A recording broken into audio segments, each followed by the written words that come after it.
avec la famille homoparentale, les débats reprennent, des débats stériles puisqu'il s'agit déjà d'une réalité.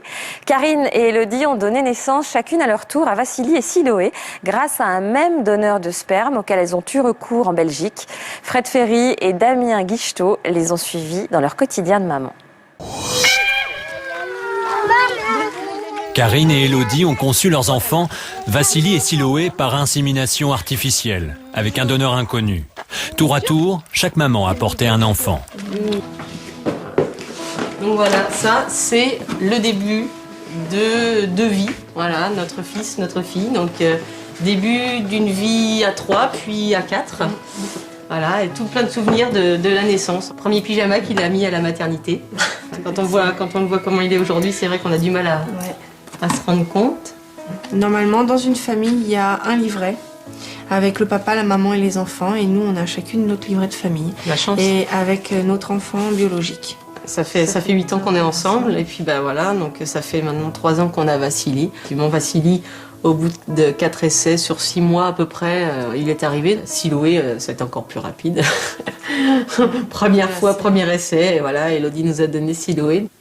On s'est vraiment dirigé naturellement vers la Belgique, puisqu'en plus, eux sont beaucoup plus en avance sur ce sujet-là que nous, en France en tout cas. Et c'est vrai que le fait de ne pas introduire de tierces personnes dans notre histoire, puisque c'est le fruit de notre amour, de notre relation, de notre vie, et c'est pas ramener une autre personne. On a cette chance d'avoir le même donneur pour les deux, ce qui fait qu'ils ont quand même, eux, un lien biologique, tous les deux. Maman! Oui, maman! Ça, c'est laquelle? C'est moi. Maman. Maman. Quand c'est l'heure du biberon, le matin, ça va plutôt être maman Elodie, parce que la plupart du temps, moi, je suis partie au travail. Quand c'est ciblé, effectivement, ils rajoutent le prénom derrière. Parce que maman tout court, on peut pas savoir. Donc les deux répondent sinon. On vit naturellement, comme tous les autres couples. Donc on se fait des bisous. D'ailleurs, ils sont très très jaloux. Leur maman s'aime, mais c'est pas tabou dans la famille. On exprime aussi notre amour devant eux. Et je pense que c'est aussi quelque chose d'important pour leur équilibre. Karine et Elodie se retrouvent régulièrement avec d'autres mamans homosexuelles pour échanger leurs questionnements, mais aussi pour montrer à leurs enfants qu'ils ne sont pas les seuls à avoir deux mamans. Le fait de se retrouver entre mamans lesbiennes, enfin maman homosexuelle, c'est bon. Déjà de se retrouver entre mamans. On peut échanger quand on est maman, et quand on est maman homosexuelle, on a d'autres questions qu'on ne peut pas poser à des couples qu'on côtoie au quotidien. Parce qu'on a d'autres questionnements. Avant la naissance d'un enfant, on réfléchit à plein de choses. On réfléchit à notre mort, on réfléchit à l'héritage, on réfléchit à qu'est-ce qui va se passer quand on ne sera plus là. Je pense qu'il y a peu de couples hétérosexuels qui ont été voir un notaire pour faire un testament avant la naissance de leurs enfants quand même. Nous, on était obligés de le faire. Il y a aussi la question de nos parcours, tout le parcours d'insémination, il y a un soutien, des autres mères aussi. Il y a plein de choses, plein de questions qui viennent se poser. Pour Vassili par exemple, qui lui va bientôt être scolarisé, c'est vrai que pour nous, c'est très important de voir comment il vit toutes ces choses, comment ses mamans lui expliquent, et puis faire notre propre expérience à partir de ça. Il est encore petit, même s'il connaît sa vie, il la comprend, je pense, savoir s'il faut en parler au niveau de la maîtresse, de la directrice, ce genre de choses. Il va être confronté à plusieurs événements, notamment la fête des mères, la fête des pères. Pourquoi, lui, à la fête des pères, on ne va pas faire de cadeaux? Comment gérer la situation? Est-ce qu'on en fait un cadeau pour l'autre maman? Si vraiment il n'y a pas de souci, c'est pas tabou pour nous, même si ça peut l'être pour d'autres. Je pense que si on le vit bien, l'enfant le vivra bien, quoi. Hormis crise d'adolescence, tout ça, on peut pas le prévoir, et puis bon, on jugera, quoi. Il faut aller voir les gens. Il faut pas leur mentir, il faut leur dire voilà. Notre famille, elle est comme ça. Mais une fois qu'on a fait cette étape-là et qu'on s'assume, eh bien en fait, les gens nous acceptent très facilement et ont un regard pas si négatif que ça. C'est pas parce qu'on est deux femmes ensemble et qu'effectivement il n'y a pas de papa qu'on est les seuls dans cette situation. Il y a des couples divorcés, il y a des mères seules, il y a des mères seules qui adoptent et il n'y a pas de papa. Et jusqu'à aujourd'hui, ça ne posait aucun problème. On n'a jamais posé la question de savoir s'il y avait besoin d'un référent. Des grands-parents, des amis, je veux dire des hommes, ils en côtoient. Hein. On peut pas éviter les hommes. C'est pas possible.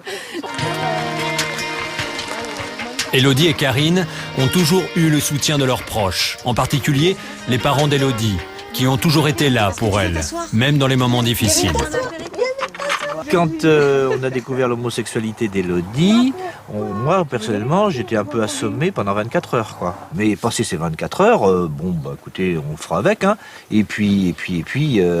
Et Karine, il faut dire aussi que la compagne qu'elle avait choisie nous a beaucoup plu et donc ça a certainement aidé. Je crois qu'elle a sans doute eu plus de mal, elle, à nous le dire que nous à l'entendre. Quand vous nous avez dit que vous vouliez un enfant, on a mis sur la table toutes les questions que ça nous posait à nous.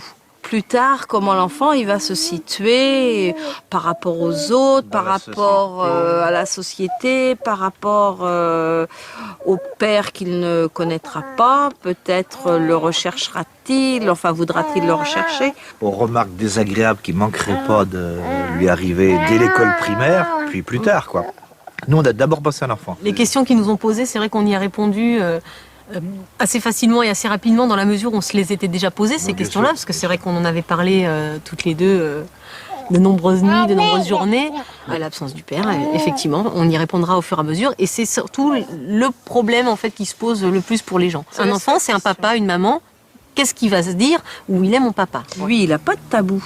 Oui. Les tabous, ce sont les adultes qui les ont. C'est la société qui va lui renvoyer des questions. C'est aux mamans et à nous aussi de le préparer et qu'il soit bien dans ses baskets. Voilà. Il a pas de basket, excusez-moi. Là, par contre, voilà.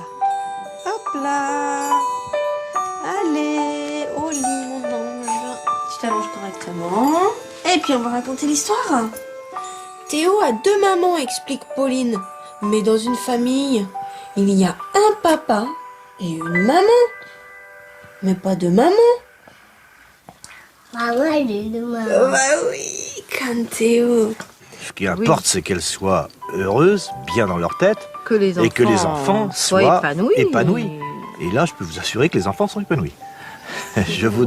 J'espère que dans tous les couples hétérosexuels, c'est la même chose. Je crois qu'il y a des enfants qui vont te demander pourquoi tu auras 2 mamans. Et tu vas leur dire quoi?